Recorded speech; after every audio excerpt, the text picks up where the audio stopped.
All right, we are underway. Welcome back to NFS. My name is Jack Anderson, and I'm here with Mr. Sebastian Hairsko once again. Going on? And once again, after yet another hiatus, NFS is back with their UFC 248 show. So we're going to be breaking down Israel Adesanya, the middleweight champion of the world, taking on the 42-year-old Yoel Romero, as well as Zhang Weili taking on your girl, Miss Joanna, Oh yeah. for the women's strawweight belt. So yeah, those are going to be the two fights that we break down mostly today. We're going to kind of throw in some topics here and there, but the basis of our show is going to be 248. So yeah, starting off, what kind of strikes you the most about this card? What fight really is the one that you're excited about here? I'm gonna throw the co-main event here. Honestly, both fighters. Well, Joanna's my girl, honestly, but the champion, she's a beast. The way she knocked out Andrade in like 40 seconds, that was impressive. So, and it's also her first defense in a way as well. So we'll see, how she kind of fights in a bigger stage, as you'd say. Because I'm pretty sure in that fight, she was in her hometown Right. and it wasn't even a pay-per-view. So, we'll see if things are different. But from a stylistic point, I'm happy about that fight. Mhm. I'm also kind of scared for Joanna though, to be honest, because just the power scares me from Zhang. Um, as for the main event I'm also pretty hyped about as well. Obviously, when Adesanya fights, which is like what every 3 months now. Mhm. I always tune in for that. And then Romero, as long as he can make weight and make it an actual title fight, then I'll be happy. But I really hope he makes weight. Mhm. So I guess starting with the co-main event then, with Joanna and um, Zaylee, obviously. Yeah. What do you think is kind of the thing that makes this matchup so stylistically great for the? Uh, so they're both two technical fighters in my opinion, or two technical strikers. So with Zhang, she uses her power, and that was obviously evident in the Andrade fight. Whereas Joanna, she uses more volume in a way, and she's more of like a technical striker. So I feel like if Joanna can get through the first couple of rounds, uh, and then her championship experience will carry over into like the fourth and fifth round, and then that's where I feel like she can win the fight. It's just getting past her in the first couple of rounds. That's the big issue. Mhm. Yeah, I kind of agree with your point there. I think Joanna is a fighter that definitely over 5 rounds, she has that kind of experience. Yeah, She's been through at least 5 of them. yeah, Um, like probably even closer to 10 at this point, and that's not even including fights outside of the UFC. Where I think Zhang is, although she was a champion in China, I think this territory is a little bit new to her in North America. So yeah, fighting Joanna here is going to be an interesting um, ordeal, and I think Joanna actually has a very good shot here. And I think I really love the strawweight division right now because I feel yeah. like everybody is so even on a level Hmm. with each other that like literally any given fight anybody can win. And I Oh, for think sure. that's like really awesome to see because there's not a lot of divisions that are like that. You have champions that are just clearly dominant over the next level of contenders. So yeah, this fight in particular is going to be great. And of course, on 249 in a month, we have the rematch of Rose and Andrade, which I think the winner of this fight will probably be going up against in their next fight. So lots of great things there going on. Um, do you think Joanna's going to pull it out in the end? um, oh, that's tough. I want her to win so bad, and I'll get to my prediction in a sec. But like, Okay. I always fear about the worst, and I feel like if she loses, then it's like she's lost to Rose twice. She lost to now Zhang. If she does, she can't go up because she already lost to Shevchenko. So it's like where does she go from here if she loses? Uh, but with that said, I don't think she loses. I think she pulls it out in decision. Um, I don't see her finishing the champ. And just to get back to my point, I feel like her championship experience is going to carry over into those final rounds. And she's been in there with the best, like Shevchenko, Rose, all of them. It's just getting past those first couple rounds is what I'm scared about because the power is there. Her takedown defense is solid too, so I'm not really scared about if it goes to the ground. I don't think it will go to the ground that much. I don't think so. But yeah, I'm gonna go with the decision with Joanna, and hopefully she can get the belt back. Yeah, it's not a bad prediction, and yeah, like I kind of just said, and like you've said a couple times now, like yeah, over the course of 5 rounds, I think Joanna has the advantage. But I do like Zhang's power in this fight, and like just seeing the way she dismantled Jessica Andrade and like a way that Andrade was sort of dismantling everybody else in the division. Yeah. Kind of makes you think that Zhang might be like maybe just a step ahead of everybody. Like we've yet to see her have the defenses yet. But I think that power is going to be very crucial in all of her fights to come. And against Joanna, although she's come back well against fighters like Michelle Waterson, I feel like that kind of power is something that lately she hasn't exactly done well with. And you saw with Rose, who was a little bit more technical and a little bit on her level in terms of the striking technique and everything like that. When a fighter is a little bit more powerful than her, I feel like she gets a little bit overwhelmed, especially in those first few rounds. Yeah.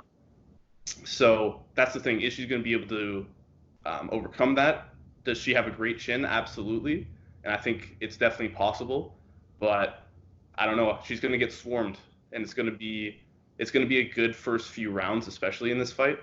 But I have to give the advantage to Zhang, and seeing the way she annihilated Jessica Andrade makes me feel like she is just reaching her peak, and she's got a long ways to go before she starts coming down. So I'm gonna take Zhang by 3rd round TKO. Okay. Yeah, I feel like that's consensus. It's either like Joanna by decision or Zhang by like round 2 or 3 knockout, or even round 1.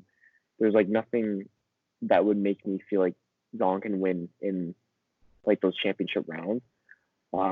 And then there's nothing that can make me feel like Joanna can knock her out. So yeah, that's what I'm going with. That's what you're going with. I feel like those are 2 good predictions, and I'm pretty confident one of them will happen. Hopefully mine rather than yours, but we'll see. Yeah, and like I said, whoever wins this fight, like there's so many great fights upcoming in women's strawweight. So I feel like in a way for the fans, there's no loser here. Like I feel like the sport could benefit from both of them being at the top. Obviously, growing out, having the first Asian champion in UFC history, that grows the game a lot out on that side of the world. And then obviously, Joanna is such a polarizing figure in women's MMA.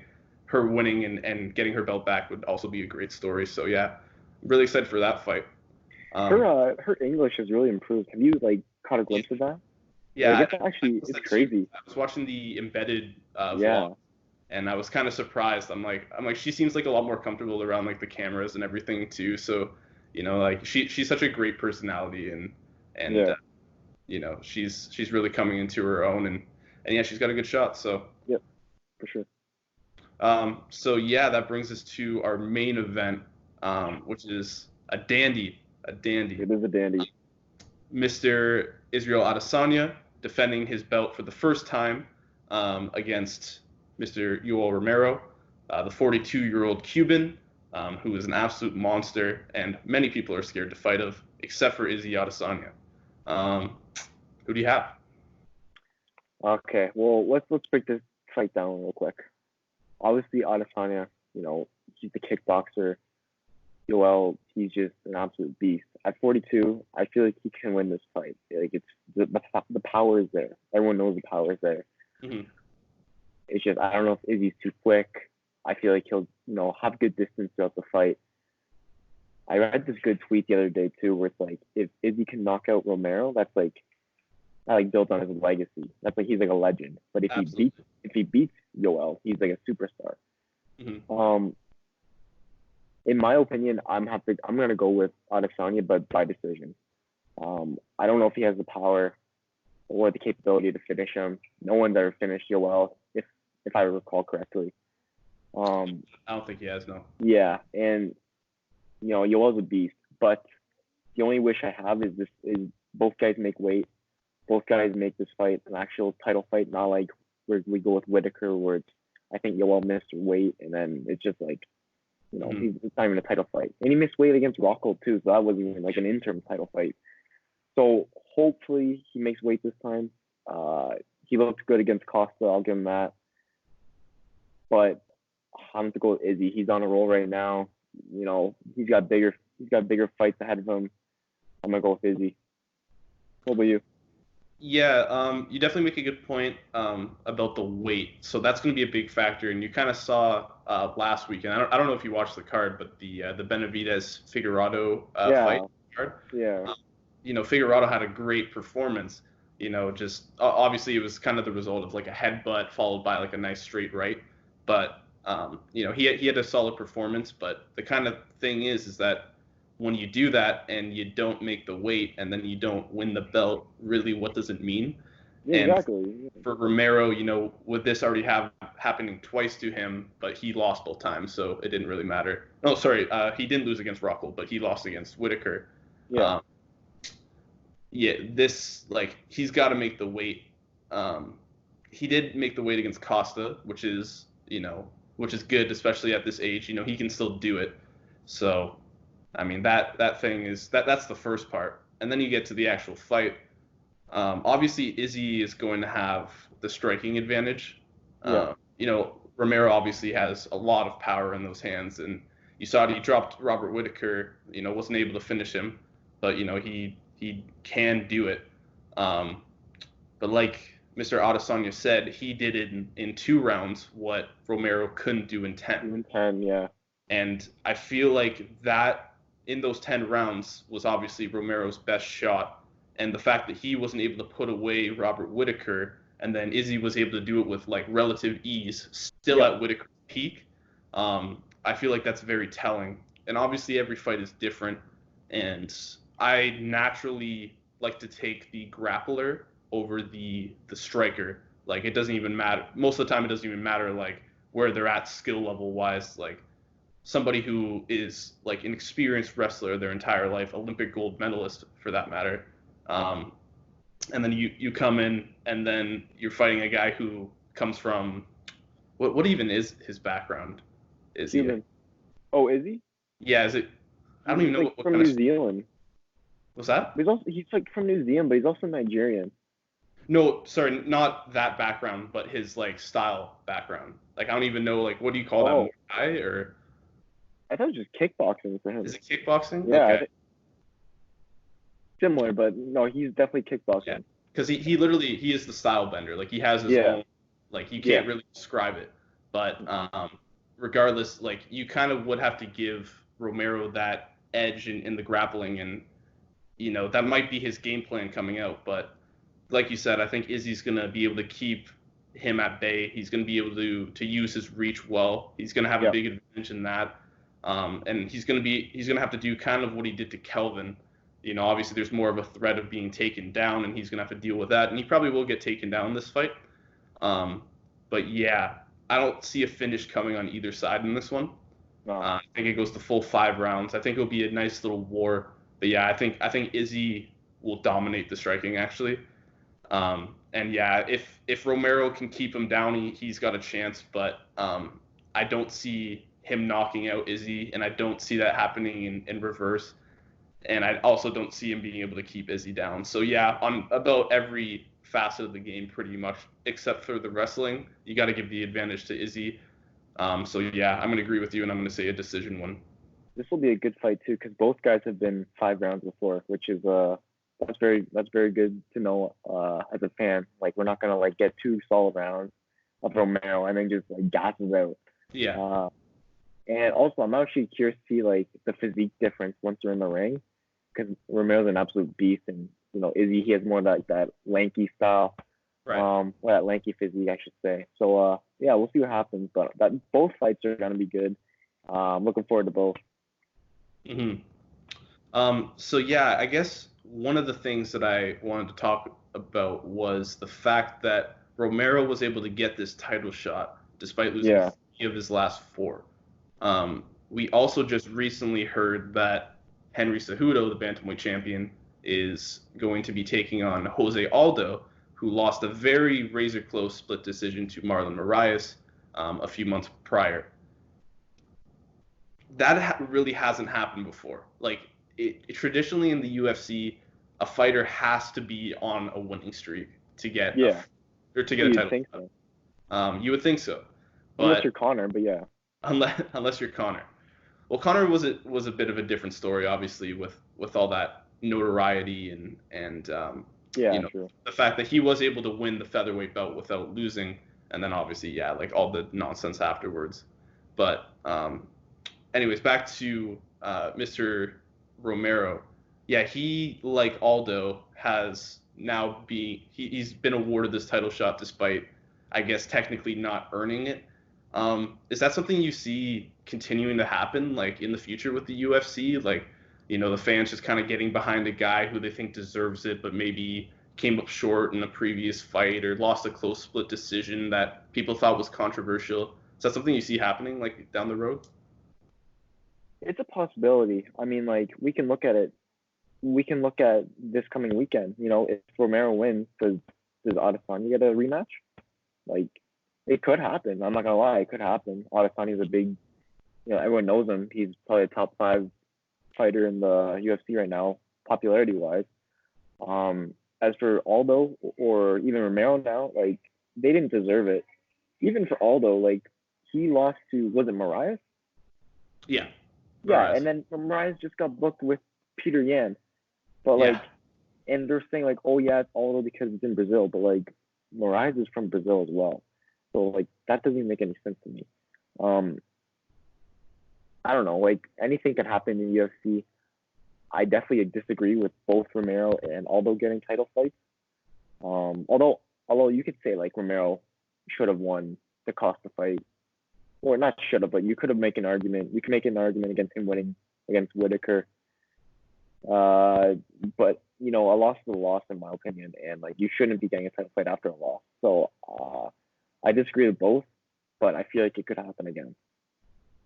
Yeah, for me, like, personally, I just, like, it's so weird because obviously I've watched UFC for a long time, and like, there's, like, a certain order to how things go. Yeah. You kind of see them just doing these rematches just because they can, sort of thing, or they put people in these title shots because they can. Like Izzy was saying himself that everybody's scared to fight Yoel Romero. Like, nobody wants to go out and fight him, but, like, he wanted to do it. Like, it was part of, like, his legacy and everything to, like, he saw himself beating Romero, so he thought, who else better for my first title defense than him? And with Costa obviously testing positive for doping, I don't know. Like, I guess you sort of have to have a replacement, or you want Adesanya at the peak of his popularity to continue fighting and continue to, like, make a name for himself and bring profit to the UFC. But, like, how far are you willing to go for that to happen? And, Romero, he's gotten his shots before, coming up short. He's missed weight. What exactly has he done to, like, earn that? You know what I mean? Yeah, fair enough. I know a lot of people did think that he beat Costa. I personally didn't. I gave that fight to Paulo, but I don't see exactly what he did to earn that. And when they do, like, things like this, or you have Cejudo calling out Aldo instead of, like, the real contenders, and then they give that fight to him. I don't know. It just it takes away a little bit of the credibility for me, and like, it's just, like, it's not putting the best in the world against the best in the world. It's putting the best in the world against who they want to go up against. Yeah. And I don't know. It doesn't make a lot of sense to me. Like, another thing was, sorry, but the like, for Figueroa, who just won last weekend, they're already thinking of giving Benavidez a rematch for the title because of the headbutt. I said headbutt, but it was a headbutt. But I still think that, like, what happens is, like, his head gets cut open, right? He starts dripping, and then he goes to, like, feel it, looks at his hand, and then he's not paying attention. He gets caught with that straight right. Like, Benavidez did not react to the circumstance very well. But now the UFC is like, oh, like he deserves the title shot, even though we lost, even though it was a decisive loss, he still kind of deserves it. Like, why? I just don't understand that.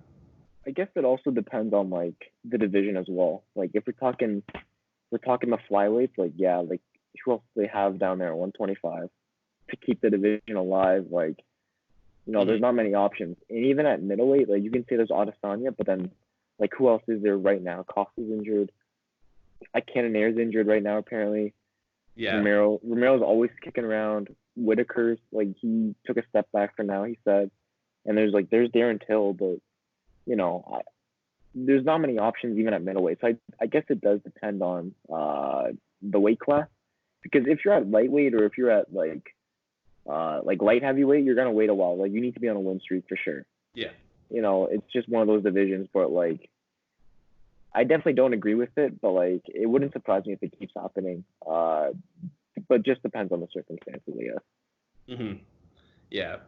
Yeah, like we said, obviously Costa being hurt affected this, the kind of somewhat controversial ending to the flyweight championship last weekend. Yeah. The Aldo one especially is one I just don't get. I don't understand why Aldo needs to go for the bantamweight title. Yeah. But yeah, it's something that I think we'll see down the line, and there'll probably be ones that are even like more memorable and ones that are kind of like that guy got a title shot. Because I guess eventually, like when, like say in light heavyweight with John Jones, like he's really running out of contenders. Obviously, they're gonna do the Reyes rematch, but then after that, who's next? Like Jan Blachowicz. Jan Blachowicz, yeah. It's just like it's getting slimmer and slimmer. So I guess the UFC probably wants to like make up for that by just sort of throwing together like a card or something like that, and and I don't know. I don't agree with all of those methods. Yeah, I'm with you on the same page there. Like when I first heard about the Aldo Cejudo, I'm like, the first thing that came to mind is like they're only doing it because it's in Brazil. Mm-hmm. That's basically it. Like there's no other reason. But then, like I said earlier, Moraes, he's from Brazil as well, and Exactly. he beat Aldo. So like, it should make sense to do that fight. But I guess Dana's like, oh well. I don't even know what he was thinking. I really don't know what he was thinking. I can't justify it. I don't think anyone can but him. Yeah, maybe because Cejudo beat him already. Maybe. Like, yeah. But I still feel like if you go back and you earn that title shot around the second time, it only would have been a one. I think he's only on a one fight win streak. Did he have anybody else? One fight. Yeah, so like even that is better than throwing somebody in who just lost his last fight, He lost his last. Well, technically, he lost his last two because didn't he face Volkanovski? Yeah. There you go. Yeah, so he's been on two fight losing streak. Mm-hmm. Yeah, so I don't get it, but I'm probably not gonna. I'm not gonna really tune in, to be honest. Well, I might. I don't know. Who else is on that card? I think Johnny Walker's on that card. Yeah. Sorry, which one are you talking about now? The Brazil one. I think it's like. Oh yeah. 250. I think. Yeah, that's 250. They added another fight to that card just yesterday. I think that was pretty decent, but I can't remember what it is now for some reason. It's not a bad card, I guess. Yeah, May 9th they got. Oh, this card sucks. Hold on. Okay, so you got obviously Cejudo Aldo. You got Mauricio Rua against Antonio Nogueira. Oh yeah, couple of old guys there. That's Little Nog and Shogun. Mauricio Radum versus Alexei Olenek. Yeah, that was the one I saw. Oh god, yeah, that's like okay, that's a typical Brazil card. Yeah. Like bottom of the barrel, like okay, who's available, and let's get these Brazilians in here. Yeah, toss whatever Brazilian somewhat big name we can find on there. That's why Shogun's on a co-main event at this point of his career. Oh yeah, well yeah, it's okay. Well, whatever. Just other than that, like, I guess we're talking about Moraes. He's going up against Peter Yan. That's gonna be a good fight. A lot of violence there, and then same card apparently, Dan Hooker versus Dustin Poirier. That's also a good fight too. So we got some good fight night matchups coming up.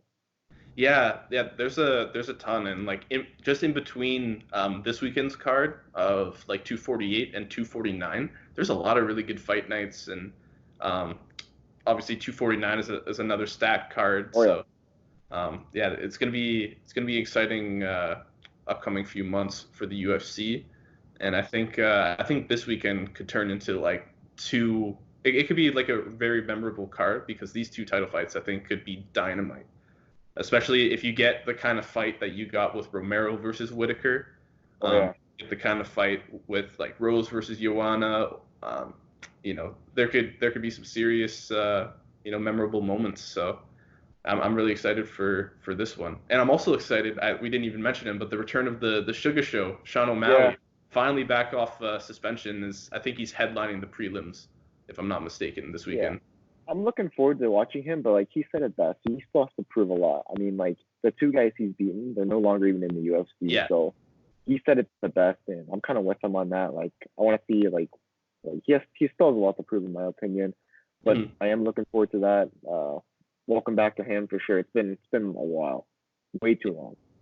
Yeah, he's definitely another guy that I think shit kind of hit the fan when he Yeah, was just kind of like catapulting right into stardom, and then all those failed drug tests from I think it was like a contaminated supplement or something like that, yeah. and then he hasn't really been able to compete until now. So yeah, hopefully he'll get the win and we'll see a lot from the Sugar Show in the future. But yeah, he's part of the reason why this card this weekend I think will be pretty good and one of the best this year maybe. Yeah, we'll see. I mean, like next month it'll be even better, but this card's gonna be a good one. And like you said, we got a lot more coming up. Uh, and we got it goes Khabib Tony, the shitty Brazilian card. What's after that? There's nothing else after that, is there? And then yeah, no, not currently because they have the only other thing is the Hooker versus Poirier fight night, which I think is going to take place after 250 in like May 9th, something like that. And Oh then wait, 251's in Australia, so they might do like all the way oh, Volkanovski for that. yes, that's right. Yeah, I did hear about that. Oh, and I think Shevchenko's on that card too. Not 251. that not that it's gonna be a fight, but yeah. I wonder if they'll try to get Whitaker to return against somebody on that card, like maybe Till or something like Oh that. yeah, that'd be nice. Yeah. Well, we'll see what happens. I mean, like I think the biggest thing we're waiting for is just Connor, his next fight, and like when that's gonna happen. We're Yeah, kind of we're kind of at that point where we talked about last video where like we don't want him to like wait too long. He says he wants to fight 3 times, but like now nothing's even planned until July. So now we gotta like start seeing what's available. I know they were talking about Gaethje, even Diaz, but that's about it at this point, I say. yeah. I feel like everybody's kind of like they're taking some little shots at him, hoping that he might like kind of bite and take a fight against somebody. So maybe that ends up being Diaz 3. Yeah, Um, but I think right now, I think he's just trying to stay like in shape and on par for weight, just in case we get the fifth. oh god, yeah. I don't want to say it, but the Yeah, cancellation, like that would be disastrous. But I feel like if one of them does pull out, McGregor might step in. that's no easy task too. But yeah, anything can happen. Hopefully nothing does happen, but Yeah, we're not uh, knocking on wood. yeah, it's it's time for these guys to come together and just Yes. fight it out. It's been Yeah. too long. But anything else we got to touch up on before we take another month off? um, no, I think that is it. We That should probably get Adam back on here and like get like an NFL update or something, and, like one before free agency or yeah, maybe like a mock draft of our own or something like that. yeah, yeah, Since the draft's coming up, we yeah. got We're like definitely see talking stuff. about that. Yeah, so we'll have some good content. Like I'm sure, Yeah, unless other hiatuses happen, you never know what happens with NFS, but stay tuned because we will be back for more. yeah. If anything, we'll be back before April 18th. Put it that way. Cool. Anything else you want to touch up on before we wrap this up? I think we're good. I think I'm good too. All right. Anyways, guys, enjoy the fight. It's gonna be a good one, and stick around.